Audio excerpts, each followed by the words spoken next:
Google est en alerte rouge. Larry Page et Sergey Brin ont été appelés en renfort et les ingénieurs de Google doivent maintenant intégrer l'intelligence artificielle absolument partout où ils le peuvent, même lorsque ce n'est pas nécessaire. Bonjour, je suis Quentin, le créateur de Purple Wave et entrepreneur depuis plus de 10 ans maintenant. Chaque matin, je vous retrouve en direct de ma cuisine pour parler des dernières tendances business, tech et marketing. Exceptionnellement, vous ne voyez pas ma tête puisque je suis encore en Ouzbékistan dans la ville de Tashkent pour quelques jours. Alors prenez votre café et on y va. On commence par un article de The Verge qui s'intitule Google is freaking out about ChatGPT. Donc Google est en train de flipper à propos de ChatGPT dont tout le monde parle ces derniers temps, a raison. Ils sont même tellement en train de flipper qu'ils ont déclenché un véritable code rouge et qu'ils ont absolument rappelé tout le monde à la rescousse. À tel point que même Larry Page et Sergey Brin, donc les fondateurs de Google qui s'étaient arrêtés de travailler chez Google depuis déjà quelques années, ont même été appelés en renfort et ont enchaîné les meetings, les démonstrations pour voir où aller.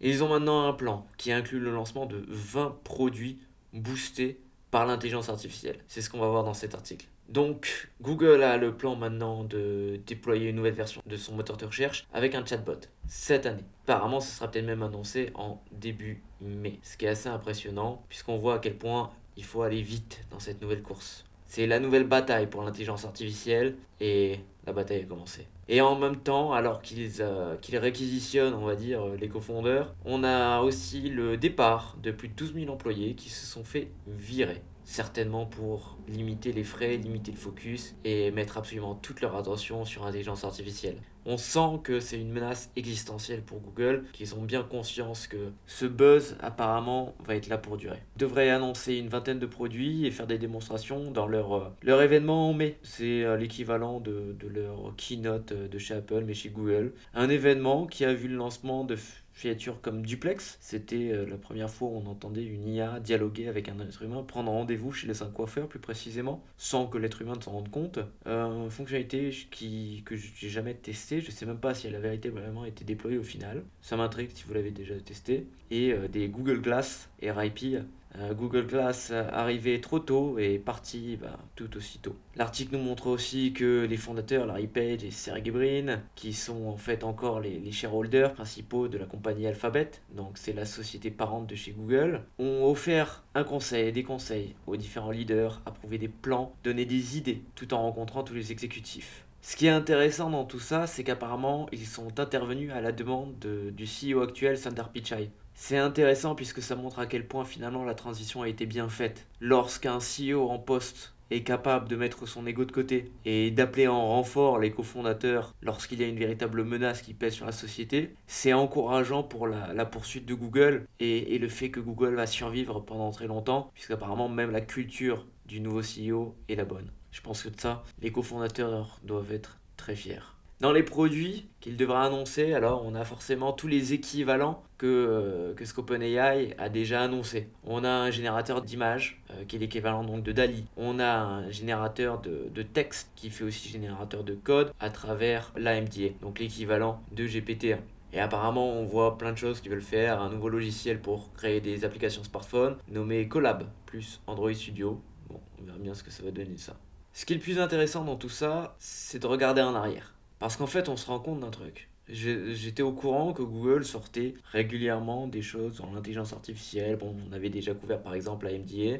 J'avais déjà joué avec des choses comme TensorFlow et compagnie. Donc on savait que Google était présente dans l'IA. Sauf qu'ils ont pris une optique complètement différente de celle d'OpenAI. OpenAI, dès le départ, ils ont laissé globalement beaucoup d'autorisation à tout le monde. Les premières versions de GPT-3, quand c'est sorti en début d'année dernière, même s'il y avait un certain nombre de restrictions, globalement vous pouviez déjà créer des longs textes. C'est comme ça qu'on a vu apparaître tous ces logiciels de copywriting comme Jasper et compagnie. DALL-E vous a permis très rapidement de créer des images. On a la version aussi open source, Stable Diffusion, où n'importe qui pouvait faire absolument n'importe quoi avec tout ça. Donc finalement, le buzz s'est concentré autour d'OpenAI, de Stable Diffusion et compagnie. Alors que Google a effectivement des systèmes similaires, des intelligences artificielles certainement tout aussi performantes, mais qu'ils ont volontairement limitées, puisqu'étant les premiers, ils avaient très certainement peur du retour de flamme que ça pouvait causer et des problèmes de réputation. On va regarder notamment, il y en a un que j'aime beaucoup, c'est le Text-to-Image moteur, donc le moteur de Google, le moteur DALL-E version Google.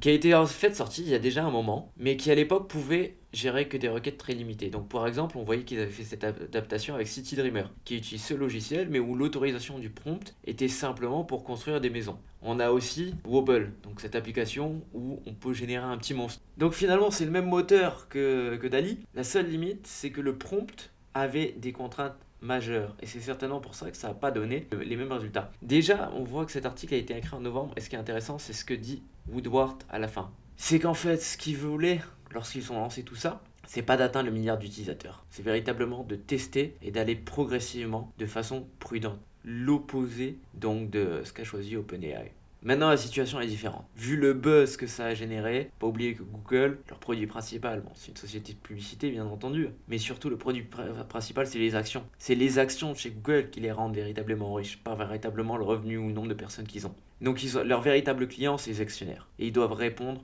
aux demandes des actionnaires. Même si l'équipe de Google a très certainement envie de continuer d'avancer prudemment, vu tout le buzz qu'il y a eu avec OpenAI et ChatGPT, ils vont être obligés d'absolument tout déployer en urgence dans les 3 prochains mois pour réussir à contrer cette menace. Ça montre aussi à quel point Google est en fait, encore malgré sa taille, capable d'agir comme une start-up, capable de réagir extrêmement vite et d'avancer dans une direction. Parce que c'est à peu près sûr, après avoir vu ça, qu'ils vont sortir déjà dans Google un chat dans les prochains mois, peut-être même en même temps que Bing. C'est sûr qu'ils vont aussi sortir leur AI dans Google Drive, dans Google Doc, Google Slide et compagnie. Et ils risquent potentiellement de mettre à mal l'avantage que tout le monde pensait que Microsoft avait. Et ça va être extrêmement intéressant à analyser. C'est tout pour l'épisode du jour. Je vous retrouve demain. En attendant, prenez soin de vous.